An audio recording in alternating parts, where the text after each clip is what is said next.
저희가 이제 성경론 공부를 이번에 8주에 동안 공부를 하는데요. 이제 막바지를 향해서 가고 있습니다. 이제 오늘 나오셨으니까 두 번만 더 나오시면 이제 8주의 공부가 모두 끝나게 되는데요.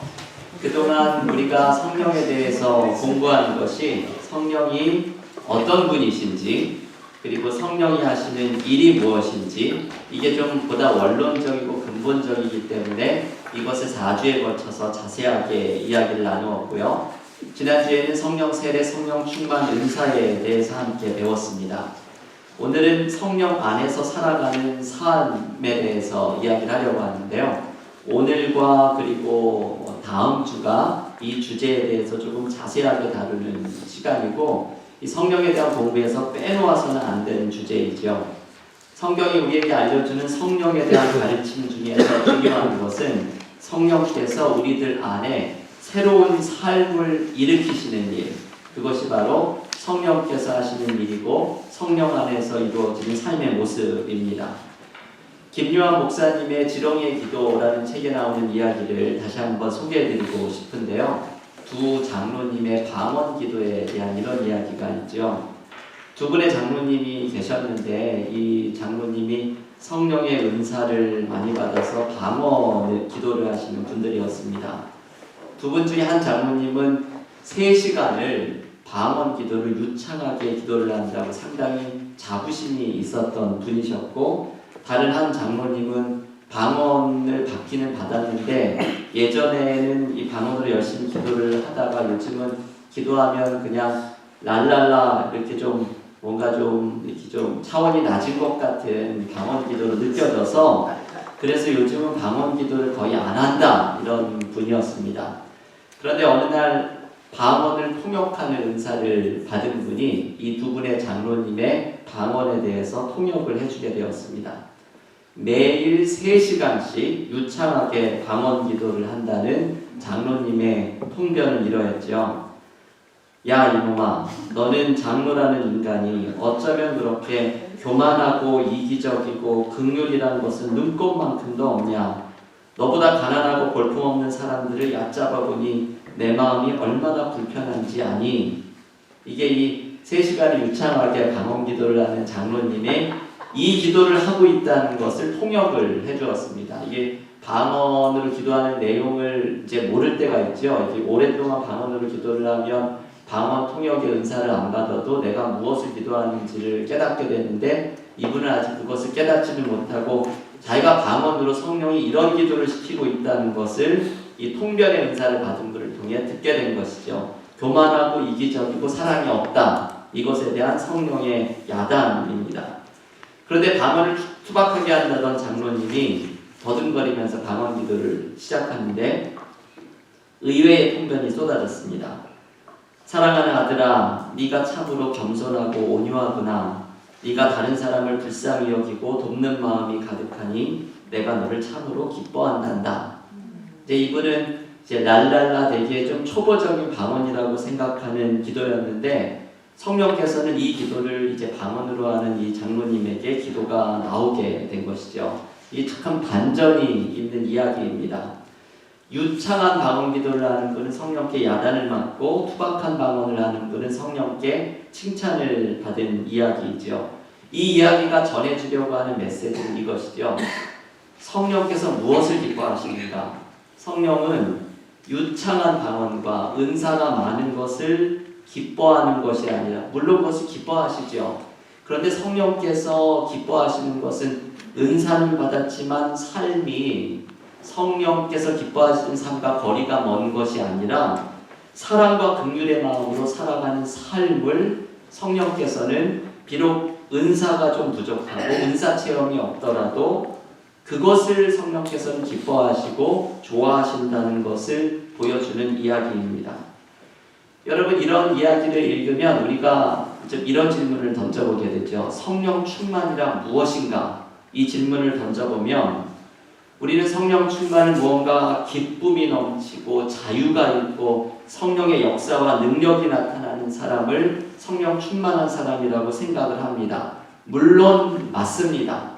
그런데 성령 충만을 이야기할 때 잊지 말고 기억해야 하는 것은 바로 지금 이야기하고 있는 삶이죠. 과연 이분의 삶이 성령이 기뻐하시는 삶을 살아가고 있는가? 성령이 함께 하신다고 하는데 그 삶이 그렇지 못하다고 하면 성령 충만에 대해서 다시 한번 생각을 해보아야 합니다. 로마서 6장 4절에 이런 말씀을 전해주죠. 한번 같이 찾아서 읽어볼까요? 신약성경 로마서 6장 4절 말씀, 신약성경 245쪽에 있습니다. 로마서 6장 4절의 말씀, 245페이지. 로마서 6장 4절 한 목소리로 찾으신 분들 읽겠습니다. 그러므로 우리가 그의 죽으심과 합하여 세례를 받음으로 그와 함께 장사되었나니 이는 아버지의 영광으로 말미암아 그리스도를 죽은 자 가운데서 살리심과 같이 우리도 또한 새 생명 가운데서 행하게 하려 합니다. 네. 여러분, 이게 세례에 대한 말씀인데 여기에서 세례의 중요한 목적이 나오죠. 그 목적 가운데 중요한 것은 마지막 표현입니다. 새 생명 가운데 행하게 하려 함이라. 세례의 목적은 이 사람이 새로운 사람이 되어서 새로운 삶을 살아가게 하는 것, 이게 세례의 목적이라는 것이죠. 그러면 누가 이러한 새로운 삶을 살아가도록 만듭니까? 성령께서 하시는 것이죠. 세례 때에만 성령께서 새로운 삶을 살아가게 하십니다. 이것을 우리 흔히 성화의 삶이라고 부르죠. 성령이 인도해 가시는 새로운 삶, 이것을 성화라고 부르는데, 바로 성령이 함께 하시는 사람, 성령 충만한 사람은 바로 성령이 기뻐하시는 이 삶, 성화의 삶이 나타나는 사람이 바로 성령 충만함 속에 있는 사람이라고 말을 할 수 있겠습니다. 이 성화에 대한 이야기를 조금 더 말씀을 드려야 될 텐데요. 우리는 성화에 대해서 몇 가지 오해를 하고 있는 것이 있습니다. 두 가지의 큰 오해를 좀 말씀을 드릴 수가 있는데요. 하나는 칭의와 성화를 분리시켜서 이것을 단계적으로 이해하는 것이죠. 칭의라는 것은 이것이죠. 우리 같은 죄인을 십자가의 은혜로 의롭다 하시는 은혜, 이게 바로 칭의이죠. 죄인에게 너는 이제 옳다, 너는 이제 올바르게 되었다 라는 선언이 나타나는 것, 이게 바로 칭의인데, 이 칭의는 우리의 어떤 공로나 능력이나 우리의 선한 것 때문이 아니라 예수님의 십자가의 은혜로 값없이 죄인인 우리에게 이제 너는 올바르게 되었다 라는 선언이 나타나는 것, 이것이 바로 칭의입니다. 우리는 이 구원의 사건에 대해서 항상 강조를 하고, 예수를 구주로 고백하는 사람들, 십자가의 은혜를 믿는 사람들에게는 바로 이 칭의의 구원의 은혜가 나타난다는 것을 강조합니다. 이것은 일종의 구원의 필수 조건이죠. 그런데 문제는 이제 분리를 시켜서 성화에 대해서 이렇게 생각을 하죠. 성화는 성령을 통해 새로운 삶을 살아가게 하는 은혜이죠. 이 성화의 삶은 제가 로마서 6장 4절을 그 구절로 써드렸는데요. 이 성화의 삶은, 성령이 일으키시는 새로운 삶은 구원을 향한 선택사항처럼 생각을 합니다. 이것이 바로 우리가 가지고 있는 오해이죠. 성경에는 칭의와 성화를 구분을 해서 하나는 필수사항이고 하나는 선택사항이라고 이야기를 하지 않고, 오히려 성경을 꼼꼼하게 읽어보면 칭의와 성화는 동전의 앞뒷면과 같이 함께 있는 것으로 소개해 줍니다. 구원의 은혜를 경험한 사람은 성화의 삶이 이미 시작된 사람이죠. 성령이 함께 해주시면서 예수를 주로 고백을 하고 아바 아버지라고 하나님의 자녀가 되는 특권을 누리고 하나님의 사랑을 폭포수같이 경험한 사람들, 이 모든 이야기들을 우리가 앞 시간들에 다 했었죠. 이 구원의 은혜를 경험한 사람들은 성령이 함께 하시면서 거룩한 삶으로 이미 부르심을 받고 있는 사람들입니다. 이것이 우리가 오늘 조별 모임에서 나누셨던 고린도전서 3장 16절과 17절의 말씀이죠. 성령이 너희 안에 거하시는 줄을 알지 못하느냐. 그래서 거룩한 삶을 살아갈 것을 초대하는 말씀이죠. 성령이 우리에게 임하시면서 구원의 사건을 현재화시켜 주시고 성화의 삶이 우리에게 시작이 됩니다. 그래서 우리는 내 안에 이미 계시는 성령께서 이끌어 가시는 이 새로운 삶, 이미 시작된 새로운 삶, 이것을 살아가야 합니다. 갈라디아서 5장 말씀을 한번 읽어볼까 하는데요. 핸드아웃에 있죠. 갈라디아서 5장 25절 말씀을 한번 한 목소리로 같이 찾아서 읽겠습니다. 신약성경 308쪽에 있습니다. 갈라디아서 5장 25절의 말씀입니다. 신약성경 308페이지 갈라디아서 5장 25절 찾으신 분들 함께 읽겠습니다. 만일 우리가 성령으로 살면 또한 성령으로 행할지니. 아멘. 우리 안에 성령께서 계시고 성령으로 살아가는 우리는 이 바울이 우리에게 강조하죠. 성령을 따라 행하는 삶, 이 새로운 삶이 나타나야 한다는 것을 가르쳐 줍니다. 한국교회의 문제를 많은 사람들이 지적을 하지만 한국교회의 가장 큰 문제는 이민교회의 문제도 예외가 없지요. 가장 큰 문제는 바로 이것이죠. 믿는 대로 살아가지 않는 것. 이것이 교회의 위기이고 신앙인의 위기입니다. 칭의와 성화가 함께 가는 삶을 살아가지 않는 것. 그것이 바로 위기이고 칭의와 성화가 함께 가는 삶을 살아가게 되면 교회의 위기가 극복되고 신앙의 위기 또한 극복됩니다.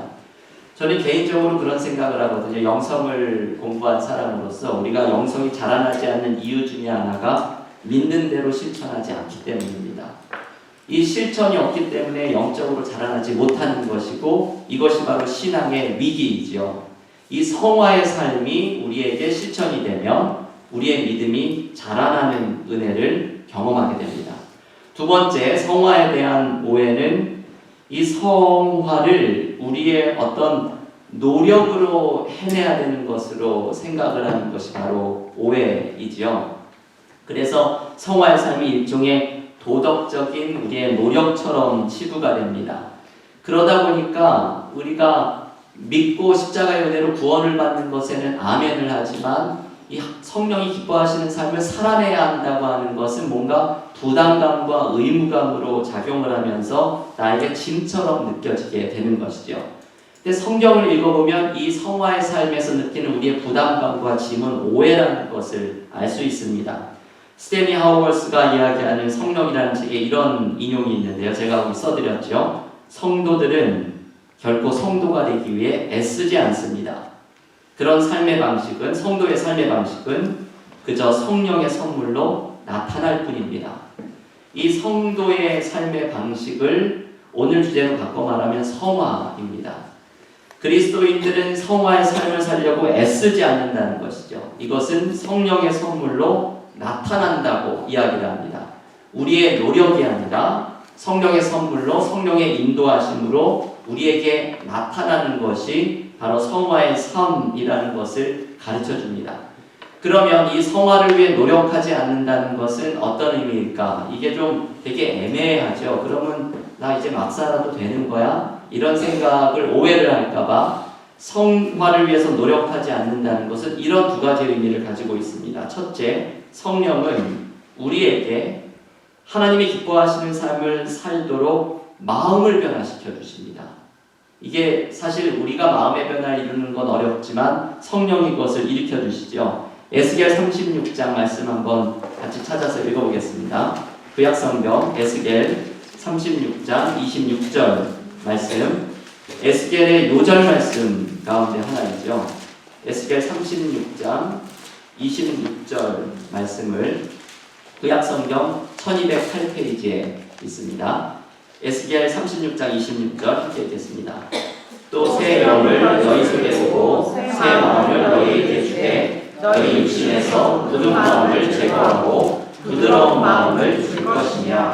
아멘. 여러분, 이게 이 바벨론의 포로 시기를 거친 후부터 예언자들을 통해서 이스라엘 백성들에게 주었던 예언자들의 일관된 메시지가 이것이거든요. 이사야, 예레미야, 에스겔 모두 이 메시지를 선포합니다.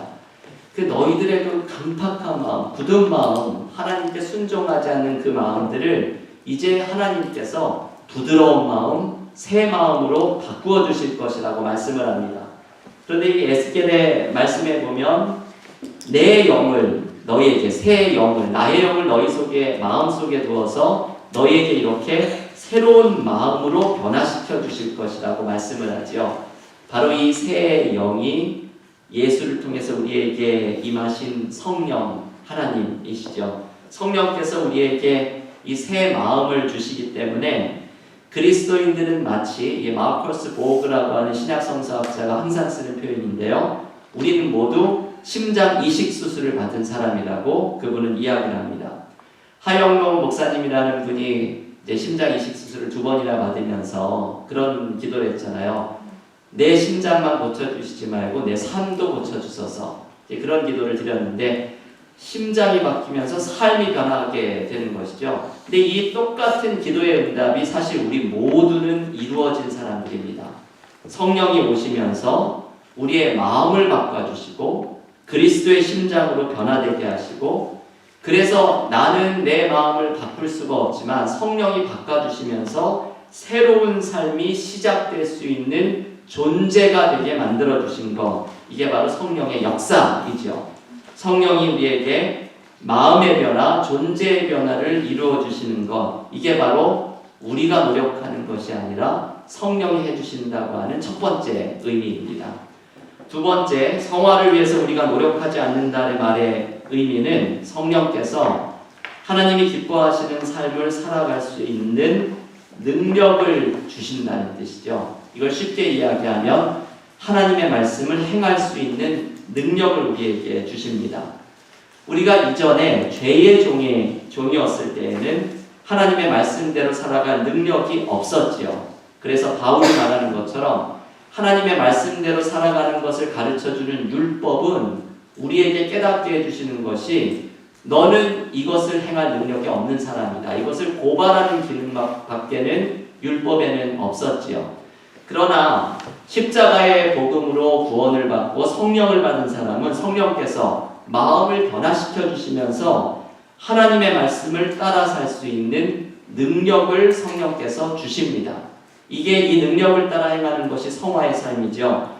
말씀을 두 구절을 써드렸는데 로마서 말씀을 한번 같이 읽겠습니다. 신약성경 로마서 8장 4절의 말씀인데요.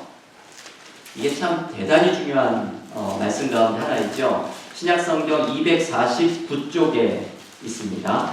신약성경 로마서 8장 4절 말씀, 신약성경 249페이지 로마서 8장 4절 함께 읽겠습니다. 육신을 따르지 않고 그 영을 따르는 우리에게 율법의 요구가 이루어지게 하여 하시니라. 아멘. 여러분, 여기에 보면 영을 따라 행하는 우리라고 얘기하죠. 이것은 성령을 받은 우리들을 의미합니다. 육신을 따르는 사람, 죄의 종이었던 사람은 이 능력이 없었는데 영을 따라 행하는 그리스도인들에게는 율법의 요구가 이루어질 수 있도록 해주셨다는 것이죠. 이게 바울이 율법에 대해서 완전히 다른 이야기를 하는 대목입니다. 로마서의 이 앞장들에는 율법이 우리를 하나님의 요구를 인간 죄의 종인 너희들은 행할 수 없다, 그것을 고발하는 역할들만 하는 것을 알려주는데, 이 로마서 8장 4절에서는 성령이 임하면서 우리에게 하나님의 요구를 따라 살아갈 수 있는 사람들로 변했다, 하나님의 말씀을 행할 수 있는 능력이 생겼다라는 것을 알려주는 말씀입니다. 제가 헬무트 틸리케가 이야기한 한 중독의 문제를 가진 청년의 이야기를 자주 말씀드렸습니다. 이 청년이 중독의 문제를 해결하기 위해 온갖 노력을 해도 소용이 없었지만 이 기도를 드리기 시작하면서 문제가 해결되었죠. 이런 기도를 드렸습니다. 하나님, 내 안에 창조의 능력이 있음을 압니다. 그것으로 하나님께 영광을 올리게 하옵소서. 이 기도를 드리면서 이 청년이 중독의 문제에서 벗어나기 시작합니다.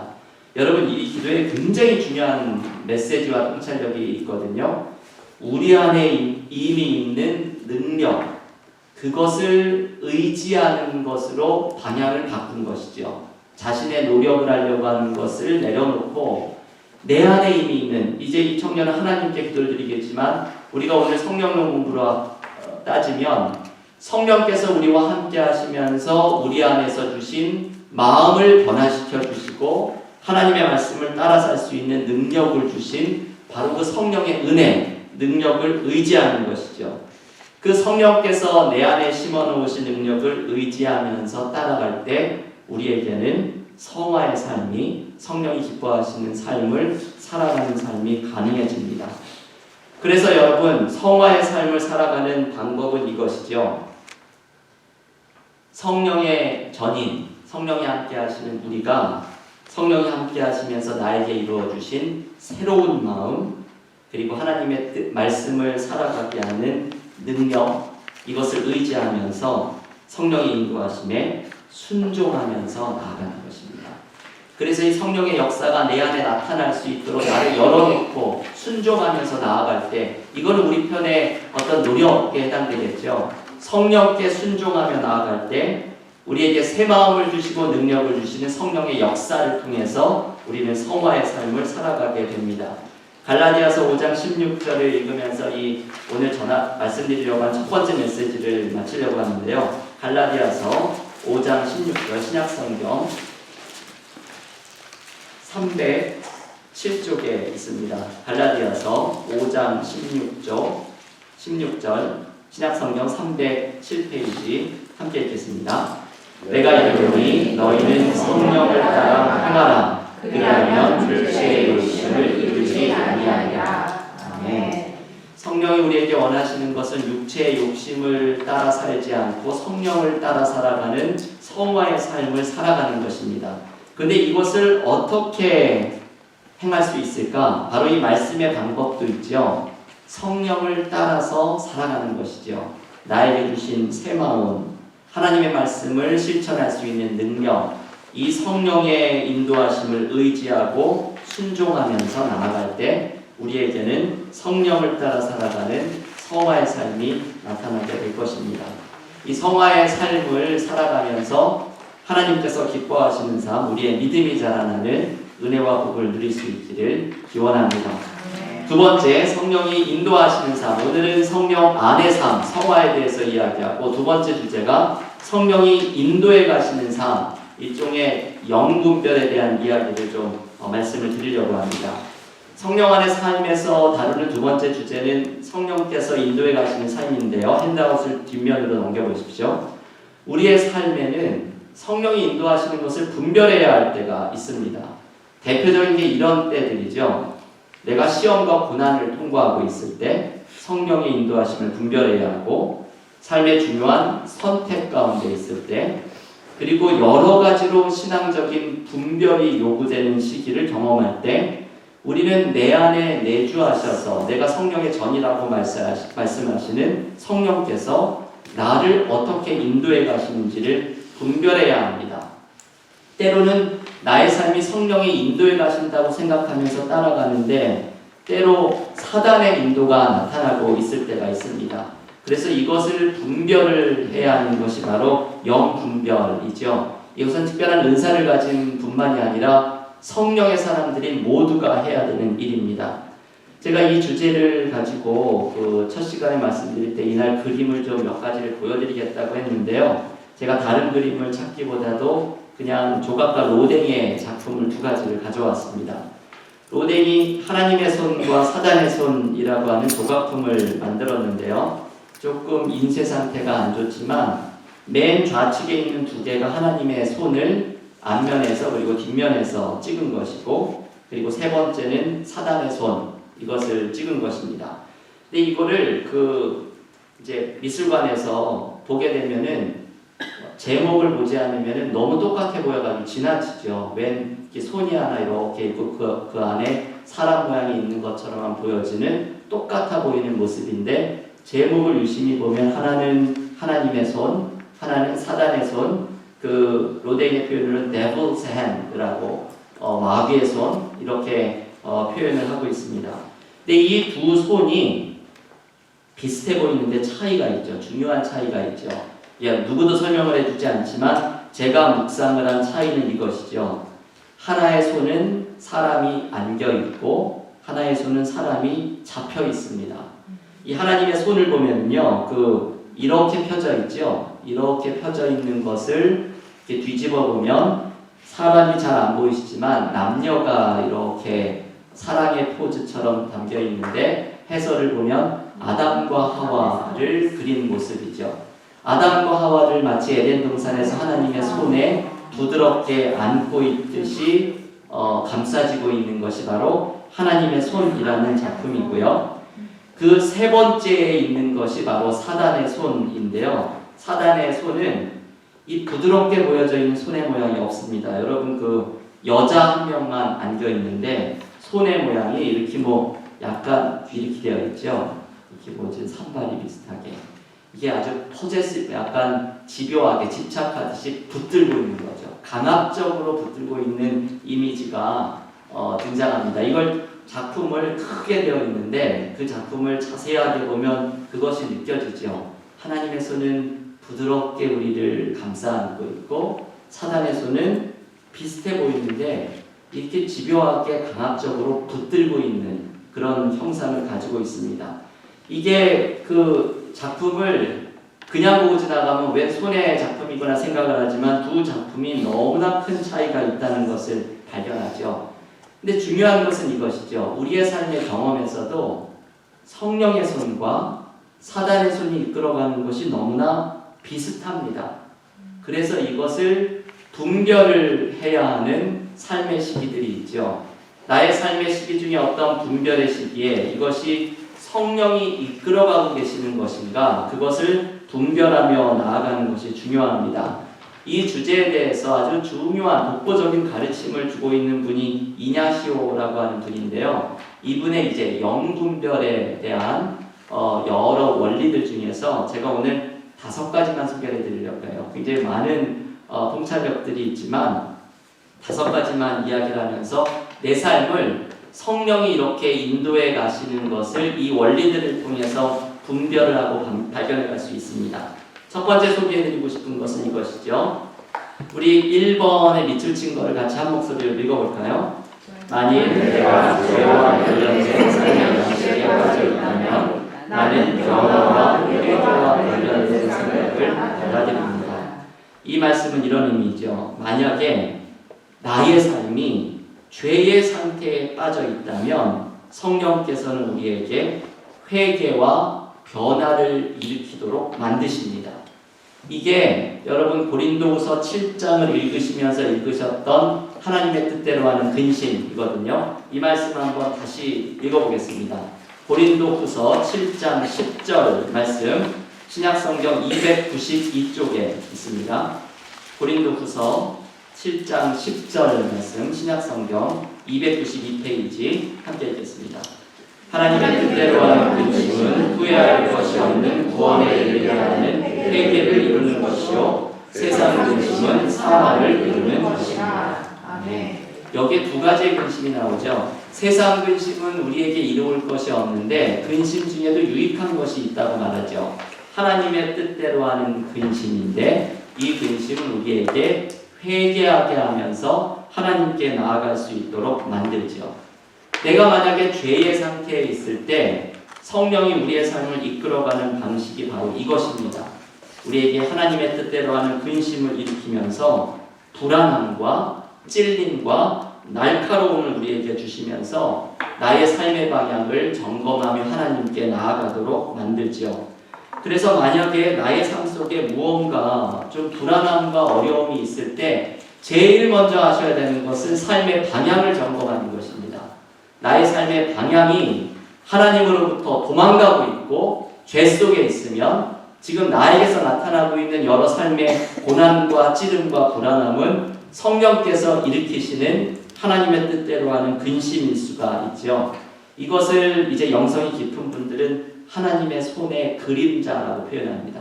그림자니까 어두운 모습이죠. 불안하고 좀 고통이 있고 고난이 찾아오는 시간이지만 이게 어두움이 있는 그림자이지만 하나님의 손의 그림자라고 말하는 이유는 그 목적이 우리를 하나님께로 다시 방향을 틀도록 죄에서 벗어나는 회개를 이루도록 하는 성령의 인도하심이 나타나고 있기 때문입니다.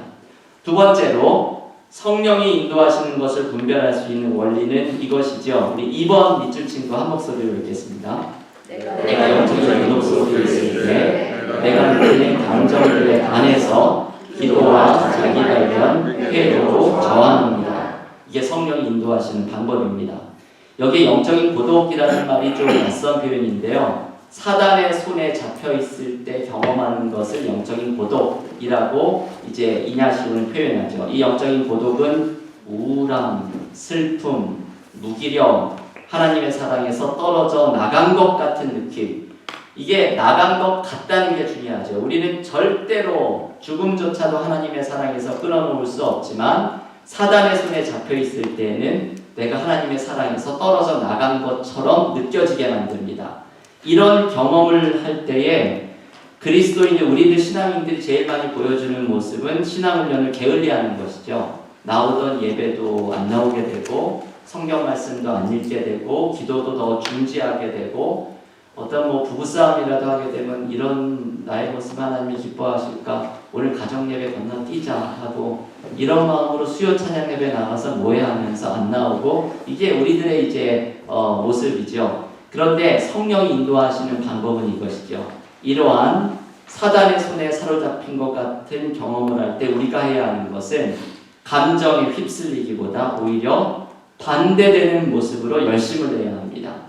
기도와 말씀, 자기발견이라는 것은 영성일기 같은 것이죠. 이렇게 내면을 돌아보는 것, 그리고 회개, 신앙훈련의 열심을 오히려 내면서 성령의 손이 우리를 다시 이끌어가기 시작하는 것을 경험하도록 해야 합니다. 이것이 성령이 인도하시는 두 번째 통찰력을 알려주는 것이고요. 세 번째는 성령의 인도하심을 이렇게 이야기할 수 있죠. 3번 한 목소리로 읽겠습니다. 내 삶에서 악한 영의 움직임을 느낄 때 나는 두려움 없이 용기를 가지고 초반에 대처합니다. 여러분, 우리는 사단의 역사를 좀 두려워할 때가 있죠. 나의 삶을 사단의 손이 시험을 하는 순간이 있다고 하면 우리는 두려워할 수 있지만 성경에서는 우리에게 두려워하지 않고 하나님의 전신갑주를 입고 사단의 손길을 제압해야 한다고 말을 합니다. 이 하나님의 전신갑주 가운데 성령께서 능력을 주시는 것이 연결되는 것이 말씀과 기도이죠. 여러분 이 말씀 찾아서 읽을 텐데요. 에베소서 6장 17절과 18절 말씀, 우리 전신갑주 가운데 나오는 대목이죠. 에베소서 6장 17절과 18절 신약성경 316쪽에 있습니다. 에베소서 6장 17절과 18절 신약성경 316페이지 한 목소리로 읽겠습니다. 구원의 투구와 성령의 검, 곧 하나님의 말씀을 가지라. 모든 기도와 간구를 하되 항상 성령 안에서 기도하고 이를 위하여 깨어 구하기를 항상 힘쓰며 여러 성도를 위하여 구하라. 아멘. 이게 그 11절부터 나오는 하나님의 전신갑주, 이것으로 마귀의 계계를 대적하라는 말씀에 나오는 말씀이죠. 여기에서 나오는 특별히 성령과 관계된 것이 성령의 검이 말씀이라고 말을 합니다.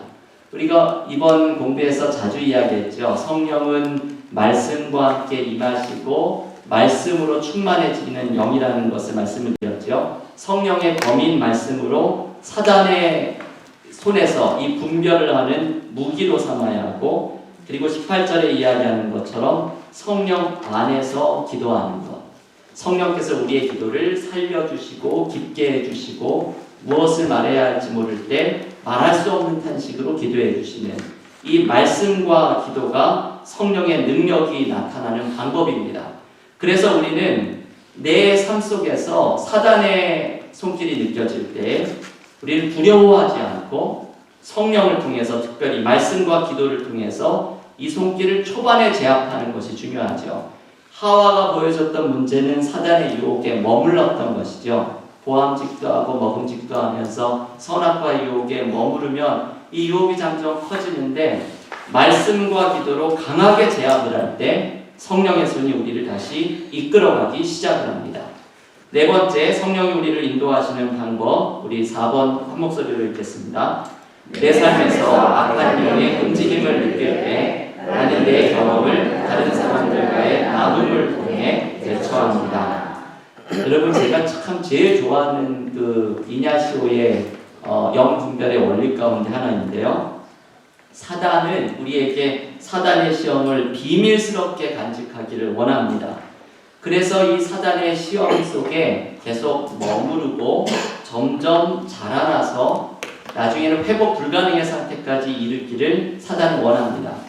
산행을 갔을 때 조난을 당해서 제일 사람들이 목숨을 많이 잃게 되는 것이 저체온증이라고 하죠. 한번 온도가 떨어지게 되면 그때까지 이르는 지점까지는 시간이 걸려도 일단 저체온증이 시작되면 이것을 혼자의 힘으로 올리기가 어려워지기 때문이죠.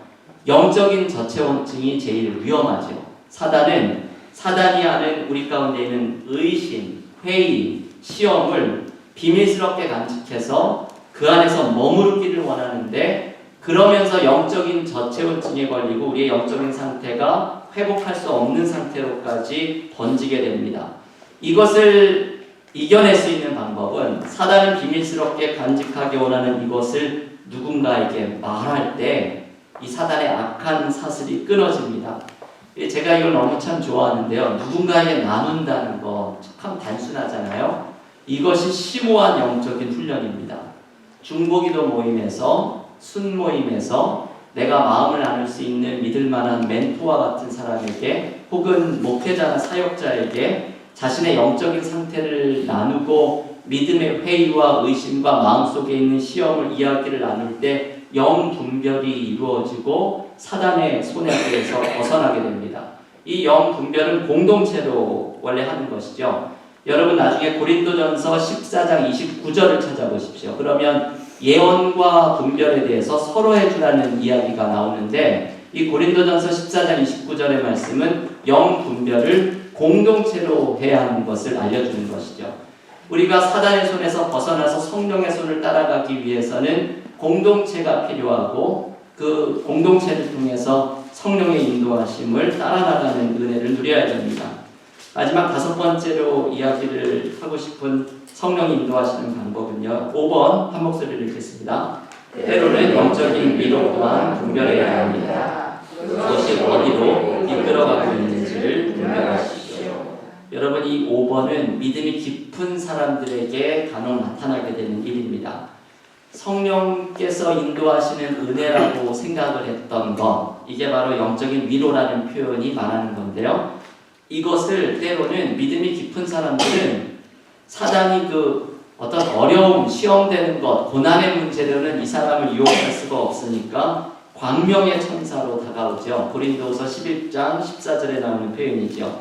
광명의 천사로 사단이 다가와서 은혜의 경험처럼 보이는 것으로 이 사람을 자신의 사단의 손길로 인도해 가기 시작을 합니다. 그래서 이게 은혜의 경험이고 분명히 하나님의 인도하심이라고 따라나갔는데, 이것을 계속해서 따라나가다 보면은 나중에는 하나님으로부터 멀어져 있는 것을 발견하게 되는 경험들이 있는데, 이 세심한 분별이 필요한 일들이죠. 제가 신학교에서 가르쳤던 한 전도사님이 제가 이런 이야기를 나눌 때 자기 경험을 하나 소개를 해주는데, 제가 그때부터 이제 이분의 이야기를 종종 나누어 드립니다. 이 전도사님은 이제 이 지역에 동부 뉴욕 뉴저지에 살면서 사역도 하고 일도 하셨던 분이신데, 하나님께서 아주 특별한 은혜를 주셨고, 그리고 그 은혜의 경험 속에서 따르는 분별의 과정 속에 서부로 이주해서 사역을 해야 되겠다는 결정을 내리게 됩니다.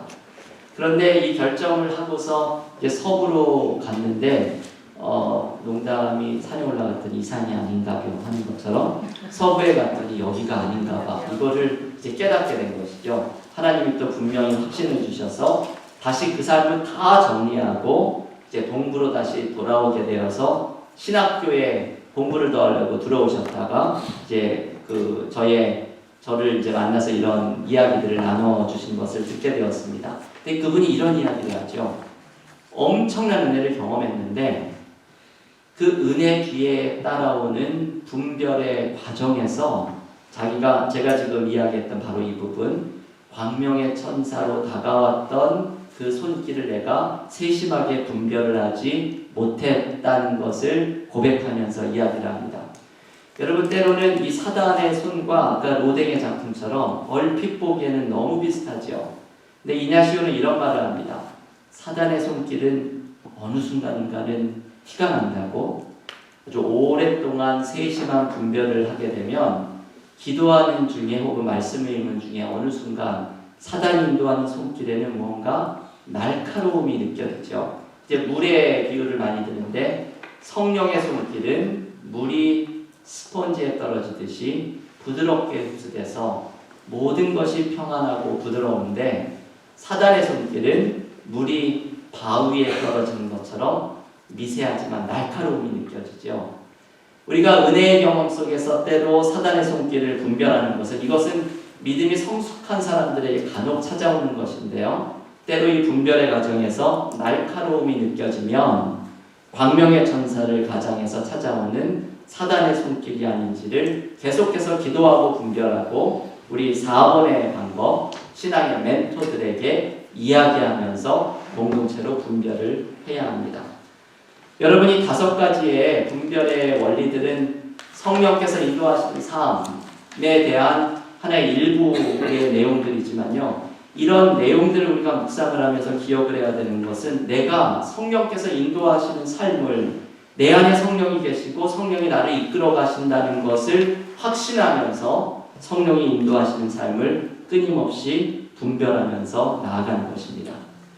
오늘 2가지 중요한 주제를 말씀드렸죠. 성령 안에 있는 삶이라는 것, Life in the Spirit 이라는 것은 오늘 2가지의 주제를 특별히 말씀드렸는데 성화, 성령이 기뻐하시는 삶을 살아가는 것, 그리고 성령이 내 삶을 이끌어 가시는 것을 분별하면서 따라가는 것. 이 2번째 주제는 아주 실제적인 그런 주제들을 가지고 있는 내용인데요. 이 2가지의 주제를 삶에서 살아가면서 성령께서 우리의 삶에서 인도하시고 이끌어 가시는 성령 안의 삶을 살아가는 우리 모두가 될 수 있기를 기원합니다.